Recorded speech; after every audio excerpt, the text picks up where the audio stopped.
Bonjour et bienvenue dans cette nouvelle vidéo de la série des 10 minutes théologiques. Elle a pour titre « L'homme et la femme sont sous l'influence générale du malin ». Est-ce que vous avez déjà joué au jeu qu'on appelle parfois la course des aveugles? Comme son nom l'indique, il s'agit d'un jeu pour les petits et grands qui se joue par équipe de 2. Comme dans toutes les courses, le coureur, qu'on appellera le premier joueur, doit parcourir une distance assez importante le plus vite possible. Jusqu'ici, tout va bien. Sauf que ce premier joueur aura les yeux bandés pendant tout son parcours. C'est pourquoi il aura besoin du deuxième joueur qui restera à distance, mais le guidera par la voix. Plus à gauche, plus à droite, attention, tu vas tomber, tu y es presque, vas-y. Dans ces conditions, la course devient beaucoup plus difficile, n'est-ce pas?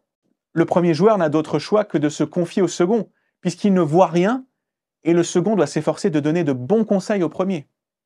Maintenant, imaginons une variante dangereuse de ce jeu, à ne surtout pas imiter. Imaginons que le second joueur bande les yeux du premier, puis lui donne tout un tas d'instructions erronées pendant la course. Va à droite alors qu'il devrait aller à gauche, va à gauche alors qu'il devrait aller à droite, ralentis alors qu'il devrait accélérer, et ainsi de suite. Bref, ça serait terrible, n'est-ce pas? La course serait gâchée par ce second joueur malhonnête et rusé, tant et si bien que le premier joueur finirait sans doute au fond du fossé ou dans le mur. De la même manière, la Bible enseigne que quelque chose a aveuglé les êtres humains, pour qu'ils se prennent un mur ou tombent dans le fossé. Quelque chose ou quelqu'un. 2 Corinthiens 4, versets 3 à 4. Si notre évangile est encore voilé, il l'est pour ceux qui périssent, pour les incrédules dont le Dieu de ce monde a aveuglé l'intelligence, afin qu'ils ne voient pas briller l'éclat que projette l'évangile de la gloire de Christ, qui est l'image de Dieu. Qui est donc désigné comme le Dieu de ce monde dans ce passage? Dans notre passage, c'est du diable dont il est question. Alors attention, il ne faudrait pas pour autant en conclure qu'il règne sur la terre. Non, Dieu reste pleinement souverain de sa création. Son pouvoir reste incomparablement plus grand que celui du diable. En bref, le diable est un chien qui peut terroriser, aboyer, mordre, mutiler, mais il n'est pas le propriétaire de la maison pour autant. Toutefois, le diable peut être légitimement qualifié de Dieu de ce monde parce qu'une bonne partie de son activité maléfique consiste à influencer les êtres humains. Mais comment s'y prend-il au juste? Par 2 moyens principaux, la tentation et l'accusation. Nous allons y revenir dans le détail. La tentation d'abord. Il n'y a rien de nouveau sous le soleil. Aujourd'hui comme hier, Satan pousse les hommes à rejeter la vérité et à pratiquer le mensonge. L'apôtre Paul met d'ailleurs les chrétiens en garde en faisant appel à l'exemple de la Genèse. De même que le serpent a trompé Ève par la ruse, j'ai peur que vos pensées ne se corrompent et ne se détournent de la simplicité et de la pureté vis-à-vis de Christ. 2 Corinthiens 11, verset 3. Ce qui est vrai des croyants l'est d'autant plus des non-croyants. En effet, Satan cherche par tous les moyens possibles à empêcher les hommes de venir à l'Évangile, en les gardant sous l'esclavage du péché. Et cela nous amène à la deuxième tactique, l'accusation. Si Dieu est toujours présenté dans la Bible comme le juge suprême, Satan, lui, semble plutôt jouer le rôle du procureur. C'est là qu'on voit la grande perversité du malin. Il encourage les humains à pécher, puis il les accuse de ce même péché devant Dieu. Il ressemble en fait un petit peu à un pompier pyromane, un pompier qui fournirait les allumettes pour l'incendie avant de témoigner au procès de l'incendiaire. En d'autres termes, Satan accuse les humains devant le tribunal céleste. On le voit en Job chapitre 1 ou en Zacharie chapitre 3. Il va même jusqu'à se servir de la loi de Dieu pour exiger la sanction ultime, la mort, et ainsi maintenir les humains dans la peur. Mais Satan ne s'arrête pas en si bon chemin. En plus de nous accuser au tribunal divin, il nous pousse à nous lamenter sur notre état spirituel, mais sans jamais nous pousser à revenir à Dieu dans la repentance. Voilà donc les 2 principales tactiques du diable, la tentation et l'accusation. Et c'est ainsi qu'il exerce une grande partie de son influence sur les êtres humains que nous sommes. Face à cette sombre réalité, le grand danger, cependant, ça serait tout simplement de se déresponsabiliser. Certains chrétiens ne trouvent pas d'autre excuse à leur comportement que de dire « c'est Satan qui m'a poussé à le faire ». C'est un peu trop facile. S'il est vrai que Satan exerce une influence générale sur nous, il ne peut pas pour autant être incriminé pour tous nos manquements. En réalité, nous demeurons pleinement responsables de nos actes. Nous ne sommes ni des marionnettes, ni des robots, du moins pour la plupart d'entre nous, la plupart du temps. C'est pourquoi il est utile de distinguer 3 niveaux d'influence du diable dans la vie humaine.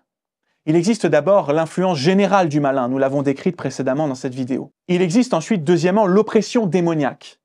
Elle peut prendre plusieurs formes, comme des maladies physiques, des troubles psychologiques ou encore des événements cataclysmiques. Satan met alors à l'épreuve un homme, une femme, une famille, une nation au travers de grandes épreuves. On peut penser au mauvais esprit qui a tourmenté Saül en 1 Samuel 16, à l'écharde dans la chair de Paul en 2 Corinthiens 12, ou encore au recensement interdit de David en 1 Chronique 21.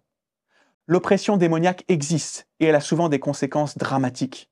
Toutefois, elle n'existe pas en dehors de la souveraineté de Dieu. Dans les 3 cas que j'ai mentionnés, Saül, David et Paul, le texte biblique précise que Dieu a permis cette oppression du diable.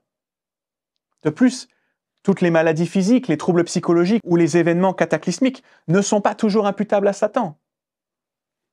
Il existe enfin et troisièmement la démonisation, souvent appelée phénomène de possession. Les évangiles ne cachent pas cette réalité terrible, des hommes et des femmes peuvent être démonisés. Mais concrètement, qu'est-ce que c'est que la démonisation? Et en quoi est-ce qu'elle diffère de l'oppression dont nous venons de parler? Dans un excellent livre intitulé « Mais délivre-nous du mal », le théologien guadeloupéen Alain Nisus écrit « Dans le cas de la tentation ou de l'obsession ou oppression, le démon agit de l'extérieur. L'obsession peut être sévère, l'attaque du démon peut être extrêmement rude. Le démon investit l'individu, l'assiège, l'entoure, envoie sur lui des projectiles de toutes sortes, maladies, catastrophes personnelles, familiales, professionnelles, financières, etc.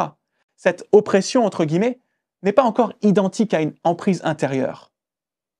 Dans le cas de la démonisation, le démon prend possession, entre guillemets, de la sensibilité, du langage, des expressions corporelles de l'individu.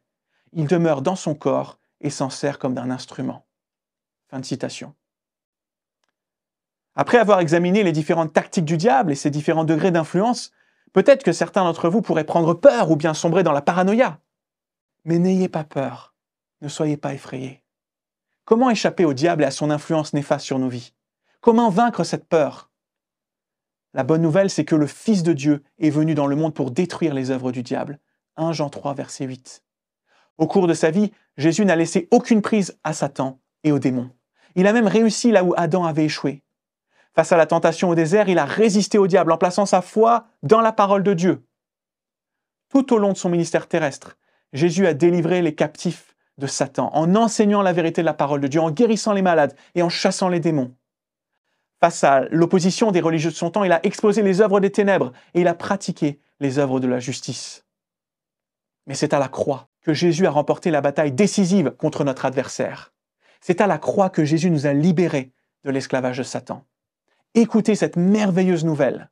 Vous qui étiez morts en raison de vos fautes et de l'incirconcision de vos corps, il vous a rendus à la vie avec lui. Il nous a pardonné toutes nos fautes, il a effacé l'acte rédigé contre nous, qui nous condamnait par ses prescriptions, et il l'a annulé en le clouant à la croix. Il a ainsi dépouillé les dominations et les autorités, il les a données publiquement en spectacle, en triomphant d'elles par la croix. Colossiens 2, versets 13 à 14. Par sa mort à la croix, Jésus, notre représentant, a pris sur lui-même la sanction ultime de la loi, c'est-à-dire la mort. Il a ainsi payé notre dette, effacé l'acte d'accusation rédigé contre nous. C'est pourquoi Satan ne peut plus nous accuser devant Dieu. Notre dette a été payée une fois pour toutes. Mieux encore, Jésus-Christ ressuscité est désormais notre avocat auprès du Père, 1 Jean 2, 1. Et si nous sommes unis avec lui, par la foi, nous n'avons plus rien à craindre, ni le diable, ni la mort. Au contraire, Jésus nous donne son esprit qui chasse la crainte et nous donne l'assurance de la vie éternelle. C'est cet esprit qui nous pousse à prier ces mots de la prière du Seigneur. Ne nous laisse pas entrer en tentation et délivre-nous du malin. Alors laissons chaque jour davantage la parole de Dieu nous influencer pour mieux marcher dans les pas de celui qui a vaincu l'ennemi et qui revient tout bientôt pour le terrasser à tout jamais.